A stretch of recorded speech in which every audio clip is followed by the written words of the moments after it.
പൗലോസ്ലീഹ റോമർക്കെഴുതിയ ലേഖനം 16-ാം അധ്യായം 1 മുതൽ 7 വരെ തിരുവചനങ്ങൾ. ബരക്കുമോർ. കൻക്രയോസ് സഭയിലെ ശുശ്രൂഷകയും നമ്മുടെ സഹോദരിയുമായ ഫൂബിയെ ഞാൻ നിങ്ങൾക്ക് ഭരമേൽപ്പിക്കുന്നു.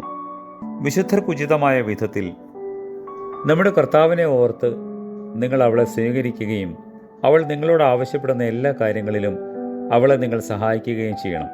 എന്തെന്നാൽ അവൾ അനേകർക്കും എനിക്കും ഇപ്രകാരം ചെയ്തിട്ടുള്ളവളത്രേ. യേശു മിശിഹായുടെ കാര്യത്തിൽ എനിക്ക് കൂട്ടുവേലക്കാരായ പ്രസ്കിലായ്ക്കും അക്വിലാസിനും സമാധാനം ആശംസിപ്പിൻ. എന്തെന്നാൽ എൻ്റെ ജീവന് വേണ്ടി അവർ സ്വന്തം കഴുത്ത് വെച്ചുകൊടുത്തവരാകുന്നു. അവർക്ക് ഞാൻ മാത്രമല്ല, ജാതികളുടെ സർവ്വസഭകളും നന്ദി പറയുന്നു. അവരുടെ ഭവനത്തിൽ കൂടുന്ന സഭയ്ക്കും സമാധാനം ചൊല്ലുവിൻ. ആഖിയായിൽ മശിഹായിൽ ആദ്യഫലമായ എൻ്റെ വത്സലനായ അഫൻതോസിനും വന്ദനം ചൊല്ലുവിൻ. നിങ്ങൾക്ക് വേണ്ടി വളരെയേറെ അധ്വാനിച്ചവളായ മാറിയായ്ക്കും സമാധാനം ചൊല്ലുവിൻ.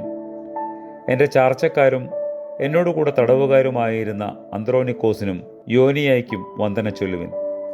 അവർ സ്ലീഹന്മാരുടെ ഇടയിലും പ്രസിദ്ധരും എനിക്ക് മുമ്പേ വിശ്വസിച്ചവരുമാകുന്നു.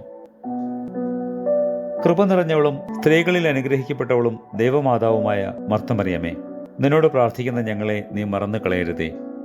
ആമേൻ.